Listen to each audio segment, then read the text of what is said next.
Hello दोस्तों, कैसे हैं आप? उम्मीद करती हूँ आप सभी बहुत अच्छे होंगे। चलिए जानते हैं अपनी आज की कहानी के बारे में। अरे बाबूजी उठे नहीं क्या अभी तक? टाइम पर दवा नहीं लेने से उनकी तबीयत बिगड़ जाती है।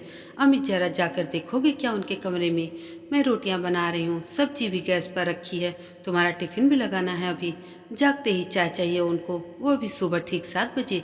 अब तो पौने 8 बज रहे हैं। आज चाय चाय करते किचन तक आए भी नहीं वह। अदिति की बातें सुनते अमित को भी अब आश्चर्य हुआ। बाबूजी आज अभी तक उठे क्यों नहीं? वो तुरंत ही उनके कमरे में गया। बाबूजी अभी बिस्तर पर ही थे, गहरी नींद में सो रहे थे। अमित ने उन्हें आवाज दी, बाबूजी उठिए, 8 बजने को आए, आज चाय नहीं पियेंगे क्या? कोई जवाब न पाकर अमित ने उन्हें हिलाया और जगाने की कोशिश की, लेकिन उनके एकदम ठंडे पड़े शरीर के स्पर्श से वह चौंक गया और चीखा, अदिति अदिति इधर आओ जरा, देखो बाबूजी उठ नहीं रहे हैं। रोटी बेलना छोड़ सब्जी की गैस बंद कर वह तेजी से बाबूजी के कमरे में पहुंची। अमित को कुछ सूझ नहीं रहा था। बोला, अदिति देखो बाबूजी उठ नहीं रहे हैं। अदिति ने भी कोशिश की मगर बाबूजी न जागे। उनकी आंखों से आंसू निकले।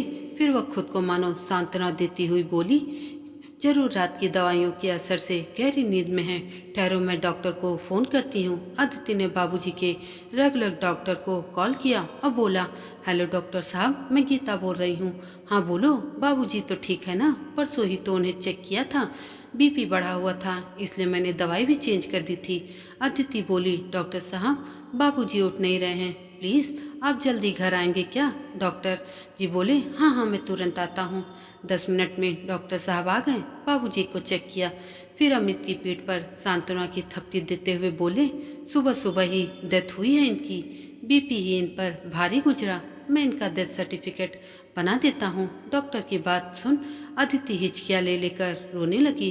डॉक्टर ने उसे कहा, गीता जन्म मरण हमारे हाथ में थोड़े होता है, और फिर उम्र भी तो हो गई थी इनकी, और होनी को कौन टाल सकता है? फिर अमित की ओर देखते हुए बोले, मैं तो कहता हूँ अच्छा ही हुआ जो तकलीफ से निजात पा गए। वो डेथ सर्टिफिकेट पर उनका नाम क्या लिखूं? उन्हें चेक करने आता था तो तुम लोगों की देखा देखी मैं भी उन्हें बाबूजी ही कहता था। गीता के बाबूजी के रूप में ही जानता हूँ मैं उन्हें। डॉक्टर ने आगे कहा। थोड़ी देर के लिए अमित और अदिति सकपकाए से एक दूसरे का मुंह देखने लगे। फिर अदिति ने चुप्पी तोड़ते हुए डॉक्टर से कहा, डॉक्टर साहब मेरा नाम गीता नहीं अदिति है। पिछले 10 सालों में मैं बाबूजी के लिए गीता बनी हुई थी। तब डॉक्टर ने कहा, क्या मतलब? अदिति बोली, कोई 10 साल पुरानी बात है डॉक्टर साहब। साग सब्जी लेने सब्जी मार्केट गई थी मैं। खरीदारी के बाद जब डॉक्टर से मार्केट से बाहर आई और किसी खाली रिश्ते की तलाश में इधर उधर देख रही थी, तभी गीता गीता पुकारते एक बुजुर्ग मेरे करीब पहुंचे। मेरी बाँह पकड़ मुझसे बोले, गीता अरे मुझे अपना घर ही नहीं मिल रहा है, कब से मैं यहाँ खड़ा हूँ, लेकिन किधर जाऊँ कुछ समझ ही नहीं आ रहा है। अच्छा हुआ तू आ गई, चल अब घर चले। वह बुजुर्ग किसी अच्छे घर के लग रहे थे दिखने में भी और कपड़ों से भी। मेरा हाथ थामे बोलने लगे, गीता चल जल्दी, मुझे कब से भूख लगी है। मुझे समझ नहीं आ रहा था कि मैं क्या करूं।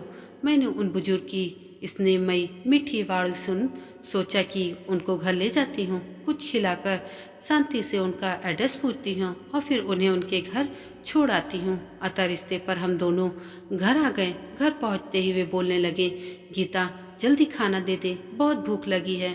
मैंने जल्दी से थाली में उन्हें उपलब्ध भोजन जैसे ही परोसा तो कई दिनों के उपवास से वे तेजी से खाने लगे।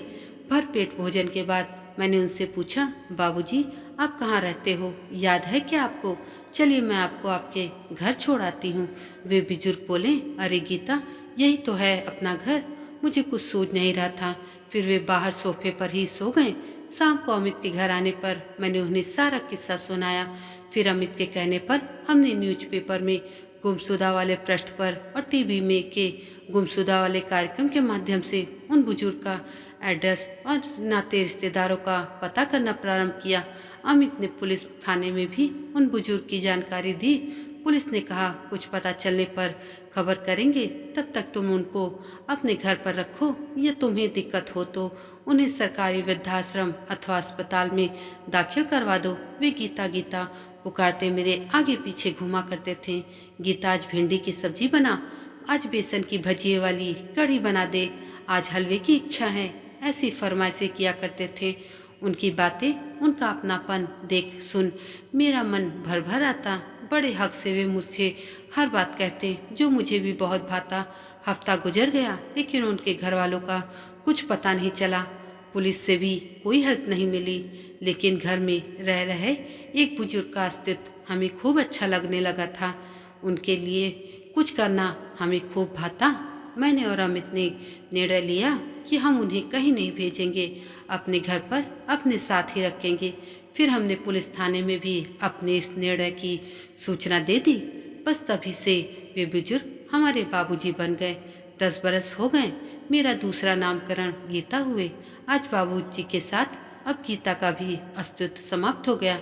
यह बोलते हुए अदिति की आंखों में पुनः झरझर आंसू बहने लगे। अदिति से सारा किस्सा सुन डॉक्टर निस्तब्ध हो गए। थोड़ी देर बाद बोले, इतने सालों में मुझे जरा भी महसूस नहीं हुआ कि यह तुम्हारे पिताजी नहीं बल्कि कोई गैर हैं। सच कहूँ तो अल्जाइमर बड़ा गंभीर रोग है। आजकल वृद्ध लोगों में यह समस्या बढ़ती ही जा रही है। आज के दौर में खुद की औलादें अपने माता पिता को साथ रखना नहीं पसंद करती हैं। पैसे प्रॉपर्टी वसूल कर वृद्धाश्रम में माता पिता की जिम्मेदारियों देकर मुंह मोड़ लेने का चलन समाज में बढ़ गया है। दिनों दिन वृद्धाश्रम में भीड़ बढ़ती ही जा रही है, लेकिन इसी समाज में आप जैसे लोग भी हैं, यह मेरे लिए बेहद आश्चर्य का विषय है।